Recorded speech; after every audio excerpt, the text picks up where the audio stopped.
مدرب إسبانيا لويس دي لا فوينتي يخرج عن صمته ويتحدث عن إبراهيم دياز مجددا.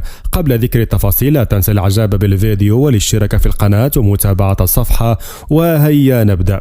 خرج لويس دي لا فوينتي مدرب منتخب إسبانيا للحديث من جديد عن اللاعب إبراهيم دياز واختياره حمل قميص المنتخب المغربي بدل انتظار دعوة من منتخب إسبانيا.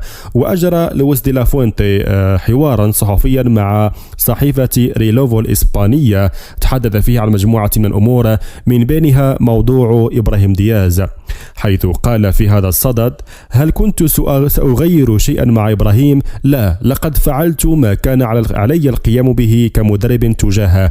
قمت بإدراجه في القوائم المسبقة ومنحته نفس المعاملة مثل بقية اللاعبين. لقد وضعته في اللائحة الأولية الموسعة في المعسكرات الماضية وعاملته مثل بقية اللاعبين. وأضاف المدرب في ذات التصريحات: الكل له حرية اتخاذ قراراته بمسؤولية، وأنا أحترم إبراهيم دياز وأتمنى له كل التوفيق مع المغرب. لقد تعاملنا سواء أنا أو الاتحاد الإسباني لكرة القدم بسلوك ومعاملة رائعتين حيال موضوع إبراهيم دياز. ويستعد لويس دي لا فوينتي للإعلان عن قائمة المنتخب الإسباني التي ستشارك في يورو 2024 الشهر القادم.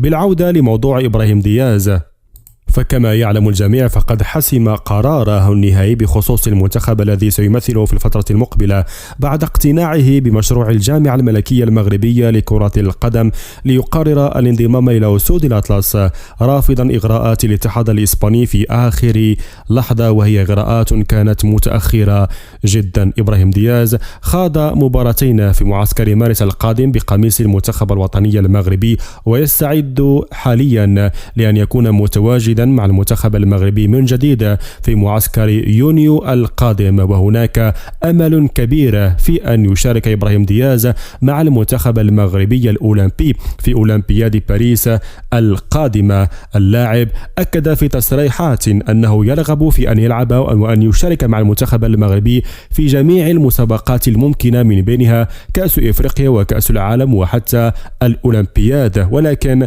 نعرف جميعا أن نادي ريال مدريد ستكون له نسبيا سلطة على اللاعب، وقد ترفض إدارة ريال مدريد السماح له بالمشاركة مع المنتخب المغربي في أولمبياد باريس، وقد ترفض ذلك. ولكن الاتجاه المتوقع إلى حدود اللحظة أن فلورنتينو بيريز وكارلو أنشيلوتي سيسمحان لإبراهيم دياز بالمشاركة مع المغرب في الأولمبياد.